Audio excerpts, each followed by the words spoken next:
Social media സജീവമായ ഇക്കാലത്ത് ഇവ കേന്ദ്രീകരിച്ചുള്ള തട്ടിപ്പുകളും കബളിപ്പിക്കലുമൊക്കെ വ്യാപകമാണ്. അത്തരത്തിൽ ഒന്നാണ് സോഷ്യൽ മീഡിയ അക്കൗണ്ടുകൾ ഹാക്ക് ചെയ്യപ്പെടുന്നതും. ഇപ്പോഴിതാ കാർട്ടൂൺ കഥാപാത്രമായ എൽമോയുടെ എക്സ് അക്കൗണ്ട് ഹാക്ക് ചെയ്യപ്പെട്ടു എന്നുള്ള റിപ്പോർട്ടുകളാണ് പുറത്തുവരുന്നത്. അക്കൗണ്ട് ഹാക്ക് ചെയ്യപ്പെട്ടതിന് പിന്നാലെ അക്കൗണ്ടിൽ ഒരു കൂട്ടം ജൂതവിരുദ്ധ പോസ്റ്റുകൾ പ്രത്യക്ഷപ്പെടുകയാണ്.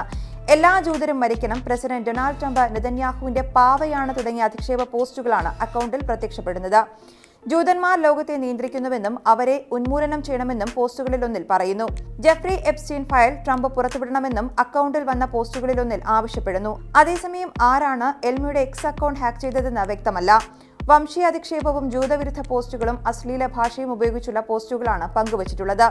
അക്കൗണ്ടിന്റെ പൂർണ്ണ നിയന്ത്രണം തിരിച്ചെടുക്കാനുള്ള ശ്രമത്തിലാണ് ഇപ്പോൾ തങ്ങളെന്ന് എൽമയുടെ സീസെയിം വർക്ക്ഷോപ്പ് വക്താവ് അറിയിച്ചു.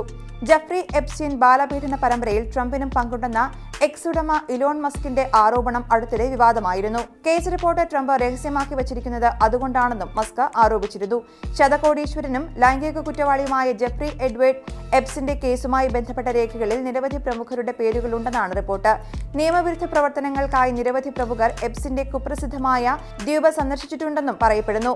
പ്രചാരണ കാലത്ത് എപ്സ്റ്റീൻ ഫയലുകളും ഇടപാടുകാരുടെ പട്ടികയും പുറത്തുവിടുമെന്ന് ട്രംപ് വാഗ്ദാനം ചെയ്തിരുന്നു. എന്നാൽ എപ്സ്റ്റീൻ കേസിൽ പങ്കുള്ള ആളുകളുടെ പട്ടിക ഇല്ലെന്നാണ് ട്രംപിന്റെ വാദം.